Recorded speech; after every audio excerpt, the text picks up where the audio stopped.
तीन बेटियां हैं, वो लोग रो रो कर मुझसे कहती है कि आप परिवार छोड़ दिए और लोग आपको गाली देते हैं, क्यों आप मैं अपनी बेटियों को क्या जवाब दूंगा? आप बोलिए मेरा कसूर क्या है? मैंने बैरिस्टर असदुद्दीन अवैसी का क्या बिगाड़ा है, क्या नुकसान किया है? झूठ बोलते हैं ये लोग, लोगों को भड़काते हैं ये लोग, ठप कर दिया है ये लोग। और आज मुझे उस आदमी को गाली दिया जिसने घर परिवार जनता के लिए छोड़ दिया है, इसलिए इसका इंसाफ आपको करना है। कोरोना में जो मर गया है, लाश को हॉस्पिटल में छोड़ दिया है, आपका सेवक, आपका खादिम उन लाशों को वहां से उठाकर उसका दफन करने का काम। मैं पूछता हूं मेरा कसूर क्या है कि मुझे आके यहाँ ये गालियां दे रहे हैं? मैं आप जनता से पूछ रहा हूँ, बैरिस्टर साहब से आप पूछिए इसका कसूर क्या है? आपने झूठे वादे, झूठा क़यादत खरी करने के नाम पर मुसलमानों को, यहाँ के लोगों को ठगने का काम किया है। और आज आप आके गाली मास्टर मुजाहिद को दे रहे हो। बोरा लेकर के घूमेंगे, इनका बोरा छीन करके गरीबों में तकसीम कर दे रहे हैं। एक सभा को संबोधित करके ये वादा किए थे कि आप मेरे उम्मीदवार को जिताइए, मैं कोचाधामन में रेलवे स्टेशन बनाऊंगा। क्या रेलवे स्टेशन बन गया? अमोर में अवैसी हॉस्पिटल बनाएंगे, बन गया। केरागाछ में डिग्री कॉलेज बनाएंगे, बन गया। एमयू किशनगंज सेंटर को केंद्र से फंड दिलाएंगे, मिला फंड। सुरजापुरी मुस्लिम बिरादरी को केंद्र की ओबीसी लिस्ट में शामिल करेंगे। 5 साल हो गए, उनके उम्मीदवार जीत भी गए। 5 साल में न एक वादा पूरा किए, न उनके लिए कभी आवाज बुलंद किए। आज मैं जबकि चुनाव हार गया और वो चुनाव जीते, आप देख रहे हैं सीमांचल में आकर के वो सवाल मास्टर मुजाहिद से कर रहे हैं। जो देश में हो रहा है, 11 साल तक, पिछले 11 साल तक गद्दी में बैठा हुआ नरेंद्र मोदी और सवाल कर रहा देश की समस्याओं के लिए नेहरू, इंदिरा गांधी, राहुल गांधी से। सेम वही चीज यहाँ पर बैरिस्टर असदुद्दीन अवैसी साहब कर रहे हैं। मैं 5 साल चुनाव हारने के बाद एक दिन भी मेरे लिए हराम है।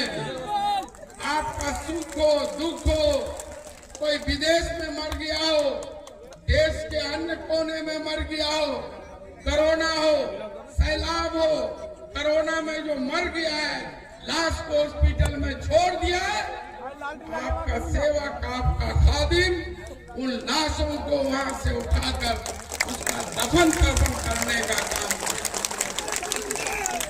आज ये लोग सीमांचल में कोचाधामन में आके हेलीकॉप्टर उड़ा रहे हैं बैरिस्टर साहब, और आपके सेवक, आपके बेटे पर उंगली उठा रहे, बोल रहे मास्टर हुआ, बोल रहे हैं ये तो लंगड़ा घोड़ा है, ये गधा है, लुच्चा है, लफंगा है। तो आप ये गाली सिर्फ मास्टर मुजाहिद को नहीं है, पूरे सीमांचल के लोगों को। मैं पूछता हूं मेरा कसूर क्या है कि मुझे आके यहाँ ये गालियां दे रहे हैं?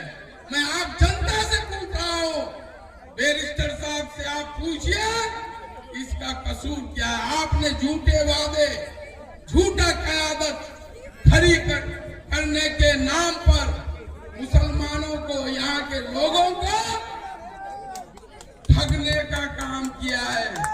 और आज आप आके गाली मास्टर मुजाहिद को दे रहे हो।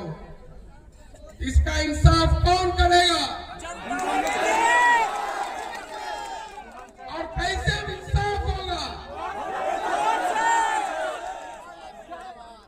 उनको तो माफी मांगना चाहिए कि मैंने यहाँ आपसे झूठा वादा किया, आपको बरगला के वोट लेने का काम किया। तो मेरे अजीज दोस्तों, मेरे गार्जियन, मेरी माँ और बहनों, ये वक्त सोचने और समझने का है। जब हर सुख दुख का साथी मास्टर मुजाहिद है, मास्टर मुजाहिद हार करके भी पोचा दामन डेरा मारी मुजाबारी में 560 मुस्लिम लड़कियों और लड़कों के लिए तालीम का व्यवस्था कर दिया। क्या यही मेरा कसूर है? जहाँ 280 लड़कियां, 280 लड़के फ्री में खाना, किताब, कॉपी, ड्रेस, साबुन, तेल सारा इंतजाम कर रहा है, यही मेरा कसूर है। एक सप्ताह पहले बिशनपुर में आए थे, आप सब लोग गवाह हैं। असूरा निशंदरा में पुल बन रहा है, पुल बनवाने का काम किसने किया? और वो आके क्या झूठ बोल रहे आपके सामने में? मेरे उम्मीदवार को जिताइए, हम असूरा और निशंदरा में पुल बनवाएंगे। इससे बड़ा झूठ कोई नहीं हो सकता है। अभी जो मुझे टिकट मिला, ये सब आप लोगों की बदौलत मिला। सर्वे हुआ, सर्वे में 3-3 बार आप लोगों ने मेरा नाम ऊपर किया, और नहीं तो लोग बोरी लेकर के बैठे हुए थे। और तेजस्वी यादव ने कहा कि हम न पैरवी पर और जो है इस पर टिकट देंगे, जनता से जो आवाज आई। आपने मुझे टिकट दिया है, आप ही में मुझे जिताएंगे। आपके भरोसे में चुनाव मैदान में हूँ। और 2 दिन बचा है, 2 दिन सीमांचल की आवाज मास्टर मुजाहिद बन करके आपको लोगों को समझाना भी है। और ये लोग बोरा लेकर के घूमेंगे, इनका बोरा छीन करके गरीबों में तकसीम कर देंगे। मेरी 3 बेटियां हैं, वो लोग रो रो कर मुझसे कहती है कि आप परिवार छोड़ दिए और लोग आपको गाली देते हैं। क्यों आप मैं अपनी बेटियों को क्या दूंगा? आप बोलिए, मेरा कसूर क्या है? मैंने मेरी असदुद्दीन अवैसी का क्या बिगाड़ा है? क्या नुकसान किया है?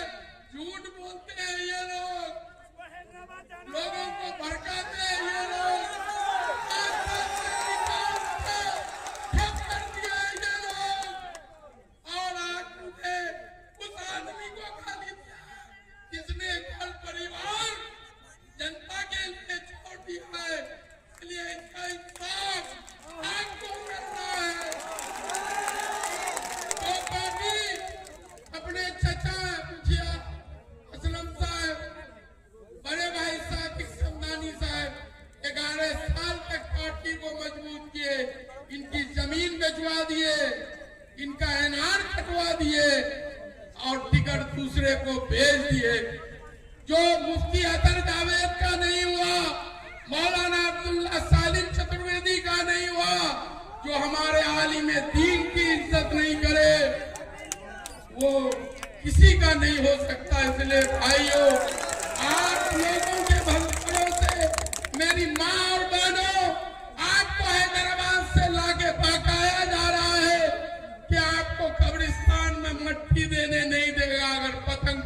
वोट नहीं दोगे। किसके बाप की औकात है कि कब्रिस्तान में कोई मट्टी देने से रोकेगा? कोई हैदराबाद का आदमी यहाँ खड़ा नहीं होगा। आपका बेटा मास्टर मुजाहिद असलम अली नासिर नदी असलम साहब ये लोग खड़े होंगे। इसलिए इन लोगों को ये संविधान बचाने की लड़ाई है। पूरे बिहार में महागठबंधन की लहर चल रही है। 121 सीट का चुनाव हुआ जिसमें 85 से 90 सीट आ रहा है।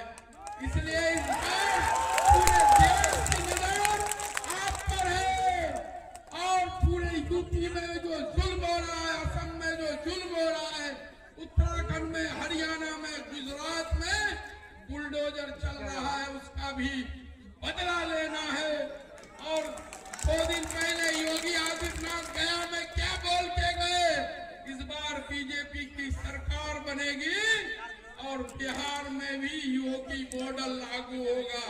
इसलिए आप चाहते हैं कि यहाँ योगी मॉडल लागू हो? नहीं तो सिर्फ और सिर्फ बीजेपी गठबंधन को महागठबंधन बढ़ा सकता है।